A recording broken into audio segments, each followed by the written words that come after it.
Teksnya itu di Al-Quran itu Allah melaknat Yahudi, ya kan? Itu yang dilaknat itu adalah Yahudi yang mengkhianati, Yahudi yang mengkhianati Musa, Yahudi yang mengkhianati Moses, bukan Yahudi yang ikut Moses. Ngerti nggak? Karena apa? Karena Yahudi, kalau ditanya apakah Yahudi ada yang baik? Ada. Ya Yahudi yang setia sama Musa, Yahudi yang setia sama Moses.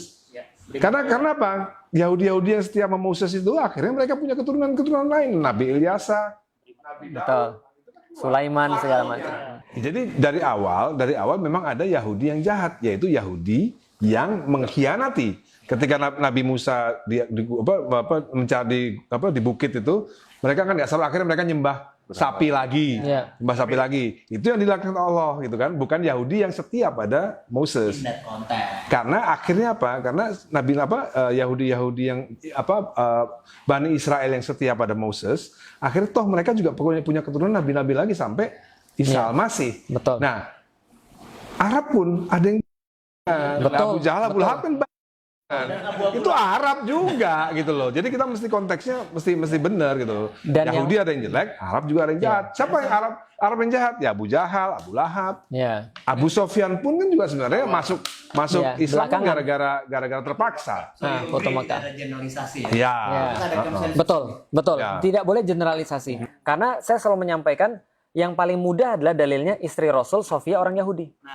Maka kita tidak boleh membenci orang Yahudi. Yang kita benci adalah lebih fair sifat. Sifat mereka yang membangkang, membunuh para nabi, mengkhianati para nabi dan seterusnya. Nah, justru di sini kemudian mereka berkomplot, dan ketika mereka berkomplot, mereka jadi mata-matanya. Nah, maka ketika gali parit ini, dua kelompok ini ada di sisi Rasulullah. Nah, ketika di sisi Rasulullah Shallallahu Alaihi Wasallam, ini para sahabat ketika lagi gali parit ini, mereka penasaran ketika gali parit. Dikisahkan ketika gali parit ini, mereka makanannya adalah tangan dicelupin ke air, lalu kemudian ditaruh di gandum, dijilat untuk seharian. Jadi sangat dikit sekali makanannya. Atau kemudian satu kurma dikasih kemudian orang-orang yang berbaris disuruh ngemut sampai habis kurmanya. Betul, sangat low ransom, sangat panas dan sangat dingin pada malam harinya, dan mereka sangat-sangat susah pada saat itu. Nah, pada saat itulah dalam kondisi begitu ada yang nanya pada Rasulullah, "Ya Rasulullah, kota mana dulu yang akan kita taklukkan? Awil Madinata ini tuftahu awalan. Mana yang akan kita taklukkan terlebih dahulu? Konstantinia au Rumiyah. Apakah kota Konstantinopel, balik lagi ke sini, atau Roma? Dan dua kota ini ngeri.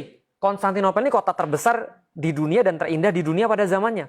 Dan ada Hagia Sophia. Waktu itu belum ada yang 4 ini, belum ada. Tapi Hagia Sophia ini adalah gereja terbesar sekaligus merupakan simbol daripada superioritas orang-orang ortodoks di dunia pada saat itu. Nasrani ortodoks. Dan Roma itu kalau enggak karena Konstantinopel, ini nomor 1 kota ini. Karena kota ini benar-benar bagus, dari dulu memang dirancang dengan banyak sekali fontaine, fontaine itu air mancur. So you like Roman, makanya itu sangat di Roma juga. Betul, makanya di situ ya Roma.